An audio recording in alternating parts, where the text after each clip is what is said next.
What's up, everybody? Welcome back to the Homie Hangout, where we help others move in excellence. And if you're in Nevada, especially, you've seen this story, but it's getting traction even further than that. I think because the headlines, right? It's got all the sensational elements, violent riot, maximum security prison in Nevada. 3 people lost their life. 9 people, went to outside hospitals. Some of them were airlifted. And then they've identified some of the people involved, and they're saying these are, white supremacists from the Aryan Warriors gang in Nevada.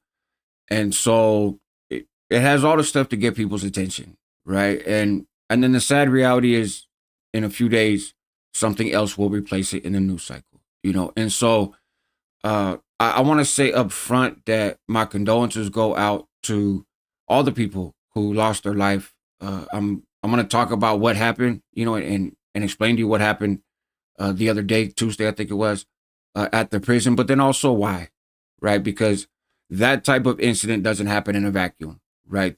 Something led to that, and so I'm going to get into that also. And I think there's a lot of lessons and cautionary tales in this, and so uh, I'm not speaking out of turn with this stuff, right? This people know, you know what I mean, and these are public incidences. I'm not getting into unsolved cases or anything else. But again, my condolences go out to the loved ones of all the people injured. Again, on both sides. I'm this far outside of any politics I've been involved in. I'm from California, and this ain't my thing. But I live out here in Nevada, and I've got to meet some people, and like I said, I don't know any of these individuals specifically involved, but I do know people who are personally impacted by this from different angles. And so, anyways, let's get into it, man. So there's an incident on Tuesday, right? Ely State Prison, maximum security prison in Nevada. The way things work there's like 40 cells on a unit, right? And you get an hour a day room a day. And so they pop 10 cells. They all go out to the day room. It's 5 white cells, 5 Southsider cells, basically, right? 5 white, 5 Mexican, but we'll just say whites and Southsiders. Go out to the day room, and then they get locked up after an hour, and they let out the next 10 cells, and so on and so forth, right? And most people are double celled, right? So figure 20 people out there, tops, right? 10 Woods, 10 Southsiders. So if you do the math on the numbers involved, right? 9 people to the outside hospital, 3 people who lost their life. That's 12 out of, at the most, 20 people who were in the day room at the time. So this was a everybody get into it type of situation. And I know the media has identified 2 of the people, at least at the time that I'm recording this. They've identified 2 of the people involved. I'm gonna go ahead and tell you, who all 3 of them are. The reason the third person hasn't been identified is just because they don't have a lot of biological family, for there to be a next to kin notification. But it's not as if their people don't know, right? Their loved ones are not going to be finding out from this video, right? I assure you. And so who are these people, right? First, Anthony Williams, 41 years old, goes by the name Mugsy. He was calling shots for the Aryan Warriors, right? That was their number one guy, and he had just gone through a RICO indictment. The AW had just been indicted, and so he wound up getting a life sentence out of that. Interesting kind of little side note: he had been caught up in an in-house murder some years back, right? Where him and his cellie were in the cell. Another guy comes into the cell. Next thing they hit the alarm. They call man down. COs pop the door. Body gets dragged out, dropped on a tier, been stabbed 50 some odd times. According to the indictment paperwork and stuff, then these guys high five each other and walk off. And then they wind up beating the murder on the stand your ground, right? So people are familiar with stand your ground law, especially like in Florida and stuff, where you have a right to defend yourself and your property at all costs. And actually, I just thought it was a pretty creative legal argument, right? Of, hey, my cell is my home, and I stood my ground, right? This person didn't live there, I did, and And so apparently that's happened in a few states, right? That guys have used that, and with some level of success, in fighting, prison hot ones. And so now legislatures are scrambling to say, no, stand your ground doesn't apply to prisons. But anyways, I thought it was interesting. So he winds up, losing his life. Zackaria Luz, 43 years old, goes by the name Lil Dog. That was the number 2 guy for the Aryan Warriors. He was also in that same RICO indictment and picked up 18 years. Hear different stuff about him, folks. Some people had mixed opinions on him, but he's passed away, so I don't see any need to kind of get into that stuff now. And then Connor Brown, who wasn't actually an AW member, but he was a prospect, and he was young, right? He was 22. He had picked up 24 years, and it's interesting. A little personal note. So he caught his case in Reno. There's really like 2 places to be from in Nevada. You're either from the Reno area or you're from the Nevada area. Obviously, there are people that live elsewhere, but those are like the 2 cities really in the state of Nevada, from my point of view, right? And so, and a lot of these guys that are involved in this are from Vegas, but Connor Brown, the newspaper says from South Lake Tahoe. I don't know, but he caught his case in Reno and was like 19, went into a little gas station and went to rob the clerk, winds up, booking him in the face, stabbing him in the face, and taking the cash register, and then supposedly, hit some guy outside of a casino, takes $100 from him, and winds up getting popped at the hotel. And so he picked up 24 years, but because of how Nevada law works, he was up for parole potentially after 7, and he was just sentenced like in 2022. And so, but on a side note, that gas station that he robbed, where he stabbed that dude, the clerk, one of the big kids, Sierra, right, wound up one of my lady's kids. I call them the big kids, the step kids, because they're older than my kids. But nonetheless, she got a job there, right? And there was a vacancy because when that clerk finally came back to work after healing from his injuries, he had PTSD and that kind of stuff, and was like, I'm cool. And that's a hot spot. I've been to that gas station many times. I'll go to that gas station when she worked there. And that was a hot spot for all kinds of activity. But anyways, so he's a kid, man. He was a prospect for the AW, and he wound up losing his life also. So why? Right? Why does this happen? To understand that, you got to go back a couple weeks, right? And in July 12th, there's an incident in Vegas, in the streets. So there's this spot over on Tioga Way, right, in like Northwest Vegas. And it's a house, like trap house. It's a hot spot. Police have been there countless times. There's been other violence there. The house has been raided. They found bodies there. Like, it's a lot of stuff has happened. It's a fairly quiet area from what I'm told. But this house has been the, center of plenty of things in the past, and apparently hasn't changed, right? So at this house, there's an incident, and the incident involves this dude, Rebelwood, and this guy, Victor, right? Victor The Brick Martinez. And so first, Rebelwood. Rebelwood was the head of the AW for many years, right? He was the head of the Aryan Warriors. He was in the Nevada system for like 15 years, or close to 15 years. And he winds up just getting out a few months ago, but he paroled from a prison in Virginia because somehow or another, towards the end of his time, he hung it up and left. And so he was not in good standing with the AW, right? He handed over the keys to somebody else. That person winds up getting blasted. Somebody else takes the keys. Like, all kinds of politics unfold, which isn't relevant to this story. But and he leaves, and there's no like bad jacket stuff, right? Nobody's saying that he told or did any of that kind of weird shit. So I don't know exactly what or how that played out, but the reality is he was well respected by a lot of people, well loved, had a reputation, but was a dangerous person.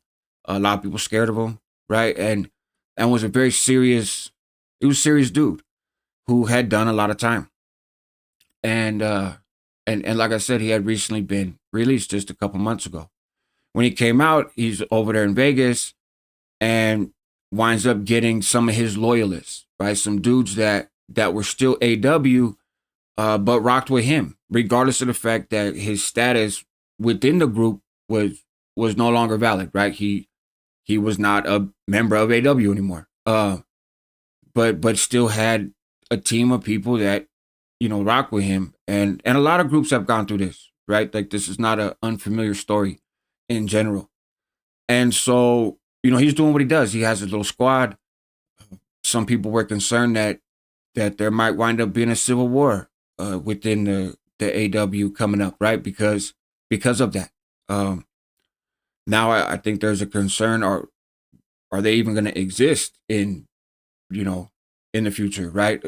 Who knows? But so he's at this house, at this hotspot house. And like I said, also at this house is Victor The Brick Martinez. Victor's not a gang member. He's a amateur MMA fighter, right? Had been on like Dana White undercard stuff. He was real. He was serious. He was a fighter in his early 30s, I think. His family was Southsiders, right? Southsiders, very much affiliated. But he, like a lot of families that are in the mix, when you have a kid who has potential to do something else, right? Either they're really athletic or they're really good at school or something. A lot of times, then it's kind of like, hey, fool, you go do that, right? Stay out of the way. In what we got going on, you're like, the prodigal son, right? You're the one that's gonna go off and make the family proud, and so to speak. And so that was Victor, and was by all accounts a good dude, right? And like a lot of people who are trained fighters who actually see themselves having a career in fighting, he was not quick to just go smash on people, right? It people would call him out. He was known in the area like a little local celebrity, and so of course you always, you're out at the bar or something, somebody wants to come and pick a fight, right? And he would do his best to avoid that stuff. Like, look, I ain't trying to do all that, and obviously it's not fear, because he gonna get off on most people. He's he's a well-trained fighter, right? He's a dangerous dude in a street fight. But he just wasn't interested in that, right? He had his career. He was doing his thing. But he liked to party, liked to kick it with the quote unquote cool kids, right? And so here he is at this same house. They're doing whatever they're doing, and they wind up getting into it, And Rebelwood is no slouch, right? The dude's in good shape. He just did a bunch of time. Also known for being violent, being a good fighter, everything else. And they wind up getting into it over a girl, right? And how many times have we heard, or do we know from personal experience, of situations in which, man, families get torn apart, people lose their lives, guys go to jail, criminal organizations fall, gangs split up, like neighborhoods are set on fire over a female, and it's not, I know some people are like, wow, there must be a, pot of gold at the end of that rainbow between her legs. And it's, some women are more fun than others, don't get me wrong, but I don't think that's the case, right? It's more often than not, it's ego, right? It's ego, it's pride, that leads us to just get way out of pocket over this stuff. And things can escalate quickly. And I don't know the girl involved. Like I said, I have nothing bad to say about any of these folks. Anybody that's involved, anybody that's hurt, not hurt. Like I said, my condolences to everybody. So I'm not here to talk shit about anybody. I'm just, I'm sticking to what I know, right? And I don't know the girl involved, so I don't know the exact situation. But obviously that, in hindsight, that didn't have to happen. But so Rebelwood goes to get into it with Victor. Words are exchanged. Ultimately, they end up in a fist fight, right? There's a bunch of people there, house full of people, right? It's like 5 a.m, 4 something, 5 a.m. And so they get into it. They're squabbing.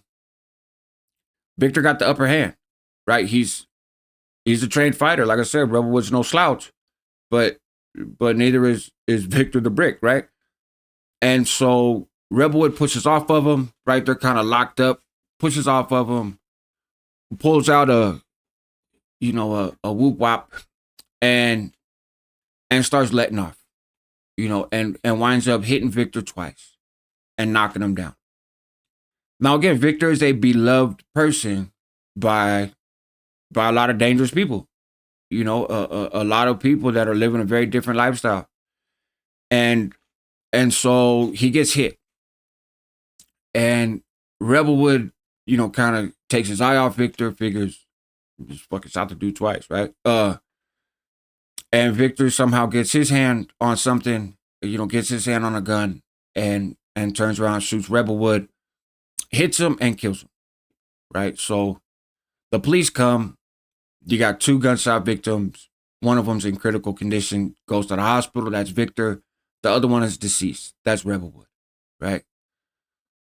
So there's an issue, right? Like now this is not just a fight between 2 guys over a girl, right? Like both these guys have a support system, if you will, right? And Rebelwood's is kind of complicated because he has a history as this AW dude and as this AW leader, but he's not in AW anymore. He's not in good standing with them.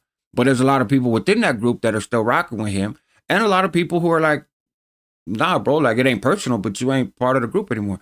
So that's confusing. And there's a long history of AW and Southsiders having a real cozy relationship in and out of prison in the state of Nevada, particularly around Vegas, where most people in Nevada are, right?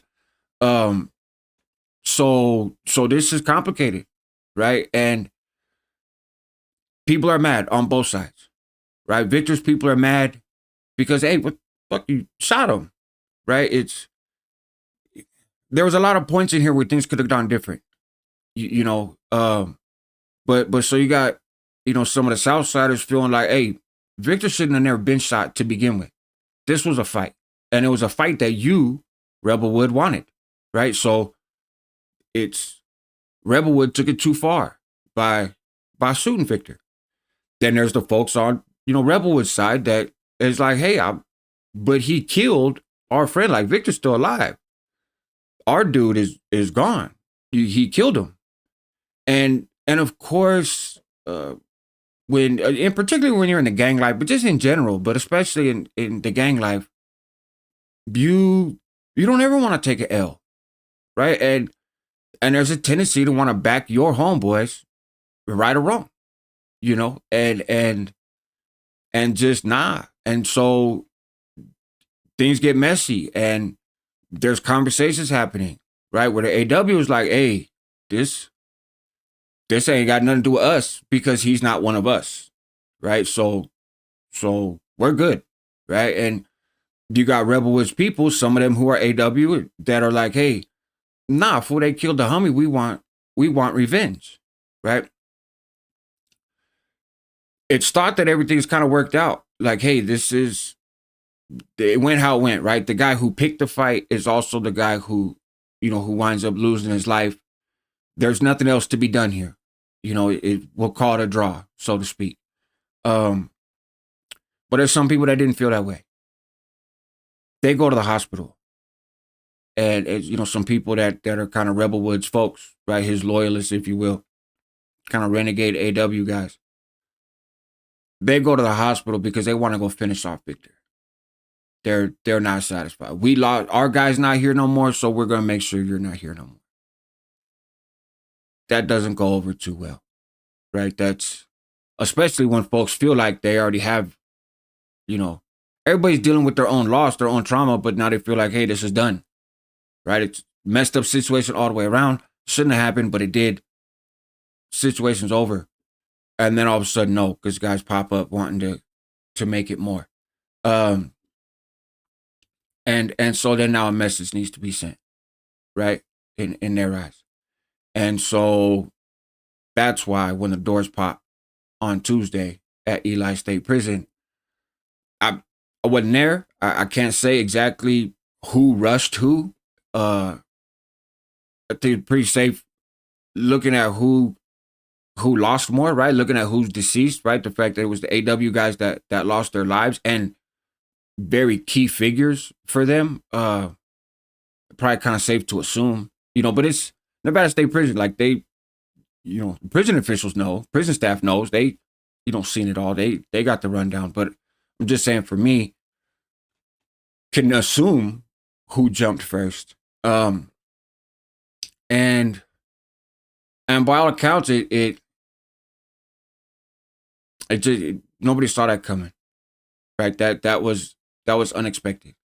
And so again, it's a messed up situation, right? Where do things go? For now, I don't advocate for any gangs or prison organizations. Even in California, where I'm from, right? Let alone in Nevada.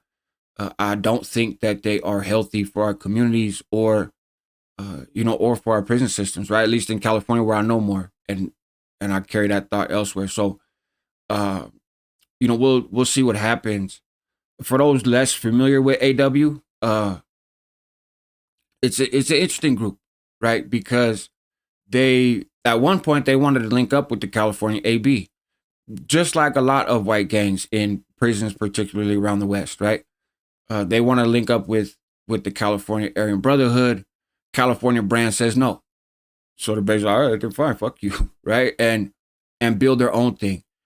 But one of the things, at least in how they used to operate, right, for the AWs, that kind of makes them different than like the AB in California and a lot of prison gangs in California, is historically they don't really eat their own, right? And in California, that's a staple of prison gang politics, right? Is the politics you prey on your own people. And with the AW, historically, they're not really like that. I was, heard a story about an individual who was an AW member, and his cell was vacant, right? And so COs were trying to move people in there, and he told them basically, look, I'm not going to accept a cellie unless he's another AW member. That's the only person I'm going to allow in my cell. And COs, as expected, are like, fuck you, Tom, put in here whoever we want. So they put in a young white dude, right, who's not affiliated. And true to what he said, the AW member winds up beating him to death in the cell, right, to send a message. And in California, if that had happened, it's like, bro, your cellie was a non-affiliate. People might be like, that was kind of an extreme reaction, but there's nobody to hold you accountable for abusing your own people, right? He's a non-affiliate. And so they're, 9 times out of 10, unless somebody was really trying to politic and push a line on you, you can get away with that stuff, right? In California, in terms of the politics, you're going to get busted because it's your cellie. But again, it's very predatory on your own people. And the AW said nah and kicked the dude out the car, right? He, he was X'd out of the group because you don't just run around and prey on people and bully people and that kind of stuff. So which that's true for some of the origins of the California groups too, right? And then somewhere along the way, priorities shift, and most of the time it becomes about money and dope and things get messy. And so, anyways, this video is kind of long enough, but again, I've said it a couple times. I'll say it again. Condolences across to everybody. This is just a tragic situation all the way around. And a lot of cost, right? A lot of cost all the way around. Victor, as far as I know, is still recovering, right? There are some people that were sent to the hospital in this incident, Eli, that might not make it. Still like that, the death toll. There's a likelihood, a chance. I won't say likelihood. There's a chance that it goes up, but anyways, there's a situation, and like I said, a bunch of lessons in here, man. It really, ultimately, if you look at it, there's 4 dudes dead over a girl, but it's not a girl. It's ego. It's pride. It's my team can do no wrong type shit, that is costing a lot of people.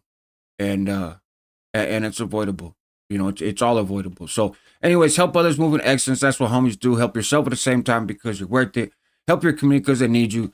Check out the reaction channel. I'm actually going to record a video for that channel right now. And so, you know, that'll be up over there. The Michael Thompson of the NF. I will break that down.